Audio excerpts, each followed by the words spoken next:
இந்த பகுதியில் நம்ம என்ன பார்க்க போறோம்னா, ஏற்கனவே நான் வந்து செக்கு கேஸ் போட்டா அதிகமா ஜெயிக்கிறது பர்சன்டேஜ் ரொம்ப கம்மி. அது மட்டும் இல்லாம இந்த செக்கு கேஸ் போட்டு உள்ள தள்ளிடுவோம், நாங்க வந்து செக் பவுன்ஸ் கேஸ் பண்ணுவோம் அப்படின்னு சொல்றதை பத்தி நம்ம தெளிவா பேசியிருந்தோம். நடிகர் விமல் பத்தி கேஸ் போட்டிருக்கோம். இதுல யாரை பத்தி பார்க்க போறோம்னா, நடிகர் ரஜினிகாந்த் அவர்களோட மனைவி இருக்காங்களே, லதா ரஜினிகாந்த். அவங்க மேல இருக்கிற வழக்கு எவ்வளவு நாள் பெண்டிங்ல இருக்கு. இது ஒரு செக் பவுன்ஸ் கேஸ் தான். இது எவ்வளவு நாள் பெண்டிங்ல இருக்கு, அது என்னென்ன கடந்து வந்து பாதைகள் என்னன்னு பார்க்க போறோம். நம்மளோட மெயின் கோல் என்னன்னா, செக் போட்டு உங்களை உள்ள தள்ளிடுவோம். பணத்தை வந்து கொடுக்குறாங்க பாத்தீங்களா, அவங்க வந்து ஒரு மிரட்டல் கொடுக்குறாங்க மக்களுக்கு. என்னன்னா, இந்த செக்கை வச்சு நாங்கள் என்ன வேணா பண்ண முடியும், செக்கை வச்சு ஒண்ணுமே பண்ண முடியாது. அதுதான் எங்களோட ஒரு பெரிய ஆர்குமெண்ட். ஏன்னு சொல்லணும்னா, 1995 செக் கேஸ் இன்னும் பெண்டிங்ல தான் எங்ககிட்டே வச்சிருக்கோம். ஒரு 26 செக் கேஸ் வச்சிருக்கோம். இன்னும் அது எத்தனை வருஷம் போகும்னு சொல்ல முடியாது. செக்கு கேஸ் பொறுத்த வரைக்கும் 95% எனக்கு தெரிஞ்சு நான் பார்த்த வழக்கில் வரைக்கும் தள்ளுபடி ஆகும், இல்லைன்னா அந்த கேஸ் ஜெயிக்கவே ஜெயிக்காதுன்னு சொல்லி இந்த லதா ரஜினிகாந்த் அவங்க கேஸ் பத்தி பார்ப்போம். ஆக்சுவலா பாத்தீங்கன்னா 2 வகையான செக் பவுன்ஸ் கேஸ் இந்த லதா ரஜினிகாந்த் அவங்க மேல இருக்கு. பாத்தீங்கன்னா இந்த கோச்சடையன் அந்த படத்துக்கு பாத்தீங்கன்னாக்கா ஒரு கேஸ், ஒரு செக் கேஸ் இருக்கு. 2014 ஆரம்பிச்ச அந்த பிரச்சனை 2018 வழக்கா மாறிச்சு.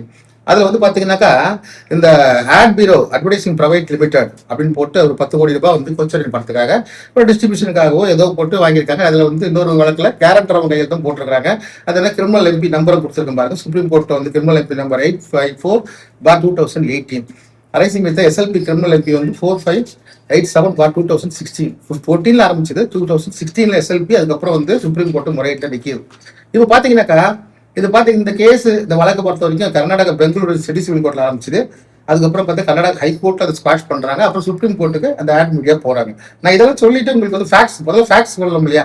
ஏன்னா இதில் பொறுத்த வரைக்கும் exemptions were not examples were not exemptions, exemption were not examples சொல்லுவாங்க.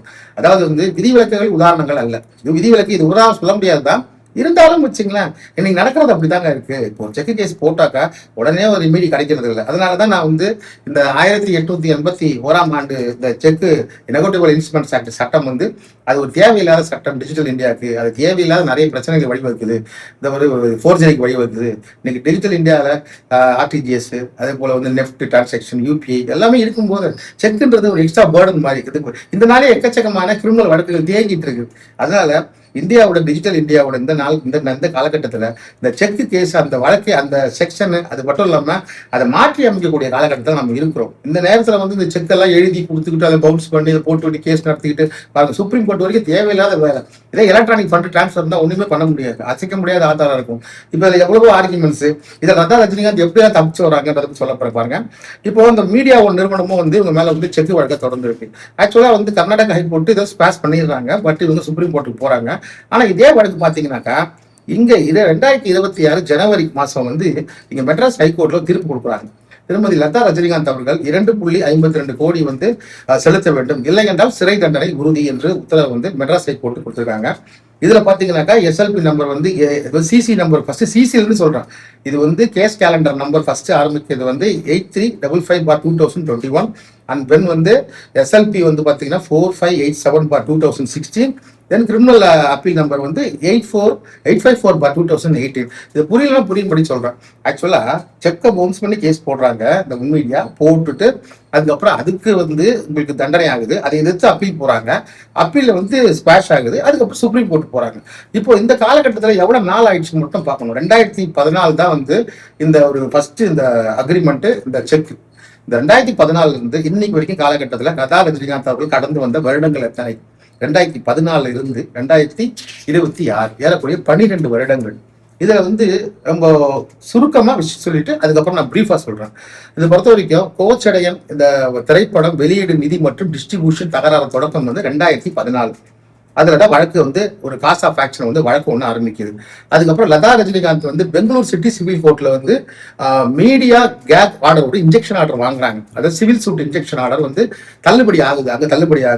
அதுக்கப்புறம் 2015 வந்து ஆட் பீரோ பிரைவேட் கம்ப்ளைண்ட் ஃபைல் பண்றாங்க. இதை வச்சு செக்கை பேஸ் பண்ணி லதா ரஜினிகாந்த் அவர்கள் வந்து இந்த இது ஒரு போர்ஜரியா கொடுத்துருக்காங்க அந்த செக்கை அப்படின்னு சொல்லிட்டு அவங்க மேல வந்து என்ன பண்றாங்கன்னா பிசிஆர் நம்பர் 7847/2015 வந்து அவங்க வந்து பிரைவேட் கம்ப்ளைண்ட் 200 சிஆர்பிசில வந்து லான்ச் பண்றாங்க.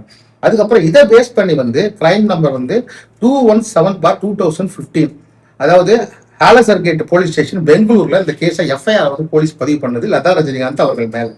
அப்புறம் பாத்தீங்கன்னா கர்நாடகா ஹைகோர்ட் வந்து இந்த ஸ்குவாஷை எதிர்த்து இவங்க என்ன பண்றாங்கன்னா, கர்நாடகா ஹைகோர்ட் ஸ்குவாஷ் பண்ணிடுறாங்க. பட் பிரைவேட் கம்ப்ளைண்ட்ல வந்து கிரவுண்ட்ஸ் இல்லை அப்படிங்கிறாங்க. நான் படிச்சு பார்த்தேன்.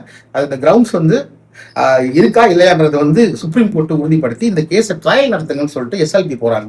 எஸ்எல்பி வந்து 4587/2016. இதெல்லாம் எதுக்கு சொல்றேன்னா, இதெல்லாம் வந்து நம்ம வந்து இல்லாத ஒண்ணு இருக்கிறதா சொல்லக்கூடாது.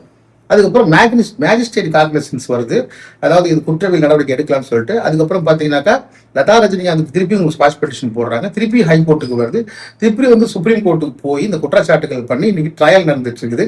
இதுக்கப்புறம் பாத்தீங்கன்னா இதுல வந்து செக்ஷன் 196 வந்து ஃபால்ஸ் எவிடன்ஸ் கொடுத்துருக்காங்க லதா ரஜினிகாந்த், செக்ஷன் 199ல ஃபால்ஸ் டிக்ளரேஷன் கொடுத்துருக்காங்க. அப்புறம் பாத்தீங்கன்னாக்கா செக்ஷன் 344ல காமன் இன்டென்ஷன் இருக்கு, செக்ஷன் 463ல ஃபோர்ஜரி இருக்குன்றத வந்து சுப்ரீம் கோர்ட் கன்ஃபார்ம் பண்ணியிருக்காங்க. இப்போ செக் பவுன்ஸ் கேஸ் ஆனது பொறுத்த வரைக்கும் செக்ஷன் 138ல டிசானர் ஆகி இது நடந்துட்டு இருக்க கேஸ் வந்து கடைசியா மெட்ராஸ் கொடுத்த இந்த 2.52 கோடி கட்டணம்ன்ற தகவலோட சுப்ரீம் கோர்ட் அப்பீல் இருக்கு. ஓகே, முடிஞ்சிருக்கு. இப்போ லதா ரஜினிகாந்த்ன்றவங்க வந்து உங்களுக்கு எல்லாருக்குமே தெரியும், பிரபல திரைப்பட நடிகர் ரஜினிகாந்த் அவர்களுடைய மனைவி. இப்போ இவங்க வந்து ஒரு சமூகத்துல இந்த ஒரு செக் இன்னைக்கே வரைக்கும் அவங்க வந்து ஹைகோர்ட்டால பிணையில விடப்பட்டிருக்காங்க. பிணையில பெயில் இருக்கிற ஒரு அக்யூஸ்ட் தான் அவங்க. இப்போ இந்த பொறுத்த வரைக்கும் இந்த கேஸ் வழக்குகள் எல்லாமே தளத்துல இருக்கு. யார் வேணாலும் போயிட்டு நான் கொடுத்துருக்க நம்பரை போட்டு செக் பண்ணலாம். இப்போ ஒரு சாதாரண மனுஷனா இருந்தாலும் சரி, சமூகத்துல அந்தஸ்து உள்ளவங்களா இருந்தாலும் சரி, இந்த செக் வழக்கு வந்து எல்லாருக்கும் ஒரு மாதிரி தான் இருக்கு. நான் தான் சொன்னேன், ஆரம்பத்தில் சொல்லிக்கிட்டு இருக்கேன், நம்ம செக்கை கொடுத்து பணம் வாங்குறவங்க உங்களால செக்கை உடனே பிரசன்ட் பண்ணி உடனே ஒருத்தர் உள்ள தள்ளுற அளவுக்கு அந்த செக்குக்கு எந்த பவரும் கிடையாது. இப்போ இவங்க ஒரு சமூகத்துல அந்தஸ்து நம்மளுக்கு விமல் பத்தி சொல்லியிருந்தேன் போன வாட்டி. அவரும் வந்து இப்போதைக்கு அவரும் ஒரு அக்யூஸ்ட். நிறைய பேர் என்கிட்ட கேட்டாங்க, என்ன சார் நீங்க அவர் பாருங்க, அவரை பொறுத்த வரைக்கும் அரசு ஒரு நீதிமன்றத்தால் தண்டிக்கப்பட்டவர் தான் நடிகர் விமல். அதே போல நீதிமன்றத்தால் தண்டிக்கப்பட்டவர் தான் லதா ரஜினிகாந்த். அதுல எந்த மாற்றமும் இல்லை. சென்னை உயர்நீதிமன்றம் வந்து 2.5 கோடி அவங்க மோசடி பண்ணியிருக்காங்கன்றத தெல்ல தெளிவா ஆதாரமா சொல்லியிருக்கிறாங்க. அது இல்லைன்னு சொல்லிட்டு அவங்க போயிருக்கு. எங்க போனாலும் இல்லைன்னு சொல்லிட்டு போனாலும் அப்படியே அது வந்து ஹையர் ஃபார்த்துக்கு போயிட்டு தான் இருக்கும். அதனால நான் என்ன சொல்றேன்னா, செக் பவுன்ஸ் கேஸ் நாம ஆரம்பிச்சது முதல்ல இந்த பாயிண்ட் எங்கிருந்து ஆரம்பிச்சது, அதாவது நான் வந்து நிறைய நம்மளோட கிளைண்ட்ஸ் நம்மளோட இவங்க ஃபாலோவர்ஸ் இவங்க எல்லாம் வர பிரச்சனை என்னன்னா, செக்கை கொடுத்து பணம் வாங்குறாங்க. அதை வந்து பணம் கேட்கறவங்க வந்து செக்கை வச்சு உன்னை என்ன வேணா பண்ண முடியும்னு சொல்றாங்க. அவங்களுக்கு உண்டான பதில் ஆரம்பிச்சுதான் இன்னைக்கு இங்க வந்து நிக்குது. செக்கை வச்சு என்ன ஒண்ணுமே பண்ண முடியாதுங்கிற செக்கை வச்சு நீ போனா சுப்ரீம் கோர்ட் வரைக்கும் போகணும். 2014 திரு லதா ரஜினிகாந்த் அவர்களால் கோச்சடையன் படத்துல ஆரம்பிச்ச இந்த பிரச்சனை அன்னைக்கு கொடுத்த செக் இவங்க தான் கையெழுத்து போட்டு கொடுத்துருக்காங்க. அந்த படத்தை இவங்களும் உங்க குடும்பத்தை சார்ந்தவங்க தான் இயக்கியிருக்காங்க. அதுக்கப்புறம் அந்த படம் வந்து படுதோல்வி அடைஞ்சிருச்சு, அது நஷ்டம் ஆயிடுச்சு, உங்களுக்கு பணத்தை திருப்பி தர முடியலங்கிறது எல்லாருக்கும் தெரிஞ்ச பாயிண்ட் தான். இது வந்து ஒரு செக்கால் ஆரம்பிச்சதுனால இன்னைக்கு 2014 2026 கிட்டத்தட்ட 12 வருஷமா பெண்டிங்ல நிக்குது. இதை பணம் கொடுத்தவர் யார் வேணா கொடுத்துருக்கலாம், ஆனா அந்த பணத்துக்கு உண்டான வட்டி இத்தனை நாளும் அந்த கேஸ் ஒன்ன பெண்டிங்க காட்டி உங்க பணமே கொடுக்காம தான் இருக்காங்க. ஸோ இது வந்து காம்பவுண்டபிள் அஃபென்ஸ் தான். நினைச்சிருந்தா எப்போ காம்பவுண்ட் அஃபென்ஸ் பண்ணிடலாம். இது ஒன்றும் பண்ண முடியாது. எனக்கு தெரிஞ்சதான் அவங்களுக்கும் தெரிஞ்சிருக்கு. நான் என்ன ஒரு அட்வொகேட்டா மற்றவங்களுக்கு அட்வைஸ் பண்றேனோ அதை தான் அவங்க அட்வொகேட்டா அட்வைஸ் பண்ணிட்டு இருக்கேன். பாத்துக்கலாம் கொடுங்க, பாத்துக்கலாம். இப்போ வரைக்கும் 12 வருஷம் வந்துருச்சு. இப்போ இன்னொரு 12 வருஷம் போகும், இன்னும் 24 வருஷம் ஆகும். நான் அந்த மாதிரி தான் என்கிட்ட ஒரு கேஸ் பலது முடிக்கவே முடியல. அதனாலதான் இந்தியாவை பொறுத்த வரைக்கும் செக் வழக்கு தேக்கங்கள் ரொம்ப இப்போதைக்கு பொறுத்த வரைக்கும் 45 லட்சம் கேஸ் வந்து நிலுவையில் இருக்குன்னா எல்லாமே செக் பவுன்ஸ் கேஸ் தான். செக் பவுன்ஸ் கேஸ் முடிவுக்கு வர முடியாது. ஏன்னா அது கிரிமினல் மைனர் ஆக்ட். இந்த ஆக்ட் வந்து 1881 நெகோட்டியபிள் இன்ஸ்ட்ருமெண்ட்ஸ் ஆக்ட்னு சொல்லிட்டு வெள்ளையர் கீழே பண்ணிட்டு போனாங்க. அந்த காலத்துல கூட வச்சுங்க இந்த அளவுக்குலாம் கேஸ் தேக்கம் கிடையாது. அடிக்கடி அப்படியே ஜட்ஜ்மெண்ட் கொடுத்து அவங்க வந்து கொடுக்கணுன்ற தீர்ப்பு பண்ணி அட்டாச் பண்ணிட்டு போயிருந்தாங்க. இன்னைக்கு இருக்கக்கூடிய காலகட்டத்துல மக்கள் தொகை பெருக்கத்துல செக்கை வச்சுக்கிட்டு ஒருத்தர் பணம் கொடுத்தாருன்னா அந்த பணத்தை திரும்பி வாங்குறதுலாம் வாய்ப்பே கிடையாது. பணம் இருக்குன்ற முடிவு பண்ணீங்கன்னா நீங்க கவர்மெண்ட் ஸ்கீம்ல போய் வந்து அதை இன்வெஸ்ட் பண்ணுங்க, அதுல இருந்து வட்டி வாங்குங்க.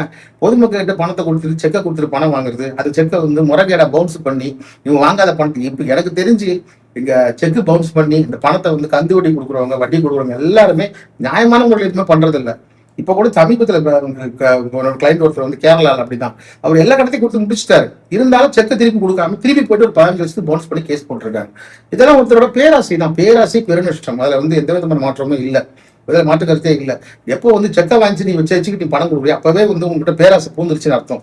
நீ எப்படி இருந்தாலும் அந்த செக்கை திருப்பி நாணயமா ஒருத்தவங்க கூட திருப்பி கொடுத்தது கிடையாது. அதாவது ஒரு செக்கை கொடுத்து பணம் வாங்குறீங்கன்னா அந்த வட்டி வாங்கிட்டு வாங்கி வட்டிக்கு ஆசைப்படுறவங்க எல்லாருமே இப்படிதான். ஏதாவது இந்த மாதிரி ஏமாந்து தான் போகணும். அதனால இந்த காலம் இனிமேல் இயர் ஆஃப்டர் இனிமேல் வந்து செக்கை வச்சுக்கிட்டு நீங்க பணம் கொடுத்தீங்கன்னா 100% உங்க பணம் திருப்பி வரதுக்கான வாய்ப்பு இல்லவே இல்லை. பத்தி நீதிமன்றங்கள் வந்து என்னதான் சட்டத்தின் ஆட்சி நடைபெற்றாலும் கூட 2014 போட்ட ஒரு பிரபல செலிபிரிட்டியோட கேஸ் இன்னும் கூட வழி காணாமல் நின்றுட்டு இருக்கு. இத்தனைக்கு பிரபல செலிபிரிட்டி இன்னைக்கு இருக்கக்கூடிய நிலைமையில தமிழகத்தின் வந்து ஒரு சூப்பர் ஸ்டாராக இருக்கக்கூடிய ரஜினிகாந்த் மனைவி லதா ரஜினிகாந்த் கண்ணெதுக்கு வாங்கின கடனையே அவங்களால கட்ட முடியல. ஏன் அவங்களும் பாத்துக்கலாம்னு விட்டுறாங்க. அவங்களே இருக்கும்போது மற்றவங்களுக்கு அந்த மாதிரி தானே இருக்கும். அதனால செக்கை நம்பி பணம் கொடுத்தீங்கன்னா உங்க பணம் 100% வராது. எங்க அலுவலகத்தை பொறுத்த வரைக்கும் கிட்டத்தட்ட நாங்க மெயின்டைன் பண்ற கேஸ் இந்தியா லெவல்ல பாத்தீங்கன்னா 25,000 கேஸ் இருக்கு. 25,000 கேஸ் செக்கில் வாய்தா தான் போயிட்டு இருக்கு. எந்த கேஸ் ஜட்ஜ்மெண்ட் கொடுத்தாலும் அடுத்த அப்பீல். இப்ப பாருங்க, இவங்க சுப்ரீம் கோர்ட் வந்துட்டாங்க. சுப்ரீம் கோர்ட்ல மட்டும் இந்த கேஸ் வந்தாலும் அதுக்கப்புறமா ரிவ்யூ பெட்டிஷன் இருக்கு. அப்புறமா எவ்வளவு பெட்டிஷன்ஸ் இருக்கு, திருப்பி போட்டு ரிவ்யூ வரதுக்குள்ள எல்லாரோட காலகட்டமும் முடிஞ்சே போயிருக்கு. அதனாலதான் சொல்றேன், செக் வழக்கு போட்டா ஜெயிக்க முடியாது. அது யாரா இருந்தாலும் சரி, அது பேங்கா இருந்தாலும் சரி, தனிநபரா இருந்தாலும் சரி, செக்கை கொடுத்துட்டு நீங்க அவர்கிட்ட இருந்து பணம் எதிர்பார்த்தாலோ இல்ல பணம் கொடுக்கலன்னு சொல்லிட்டு செக்கை எடுத்து நீங்க கோர்ட்டுக்கு போனாலும் சரி, குறைஞ்சபட்சம் மேஜிஸ்ட்ரேட் கோர்ட்ல ஒரு 5 வருஷமும், செஷன்ஸ்ல ஒரு 5 வருஷம் 10 வருஷமும், ஹைகோர்ட்ல ஒரு 5 வருஷம் 15 வருஷமும், சுப்ரீம் கோர்ட்ல 10 வருஷம் 25-28 வருஷம் ஆயிரும். அந்த காலகட்டத்தில் யார் உயிரோட இருக்காங்கன்னு பார்த்துக்கிட்டு தான் இந்த செக் கேஸை முடிவு பண்ணணும். அதனால நம்ம கொண்டு வந்த வாதமே எங்க ஆரம்பிச்சு இப்ப எங்க முடியுதுன்னா, செக்கு வாங்கிட்டு தான் இந்த பர்சனல் லோன், பிசினஸ் லோன் இந்த என்பிஎஃப்சி பேங்க் எல்லாம் கொடுக்குறாங்க. அதே போல மற்ற வங்கிகளும் கொடுக்குறாங்க.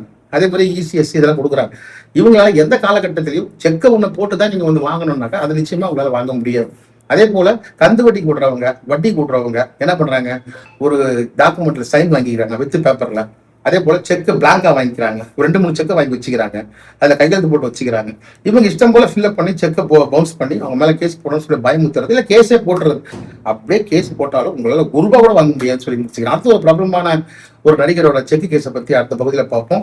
இந்த உங்களுக்கு டிஸ்கிரிப்ஷன்ல நம்மளோட சேனல்ல இது கொடுத்துருப்பேன், லிங்க் கொடுத்துருப்பேன், ஃபேஸ்புக் எல்லாம் போய் இந்த மற்ற விஷயங்களை பத்தி, மற்ற சிவில் மற்றும் கிரிமினல் நடவடிக்கைகள் இருக்கக்கூடிய வழக்குகளை பத்தி இன்ட்ரெஸ்டிங் பார்க்கணும்னு சொல்லி முடிச்சுக்கிறேன். அதில் சப்ஸ்கிரைப் பண்ணி பாருங்க. நன்றி.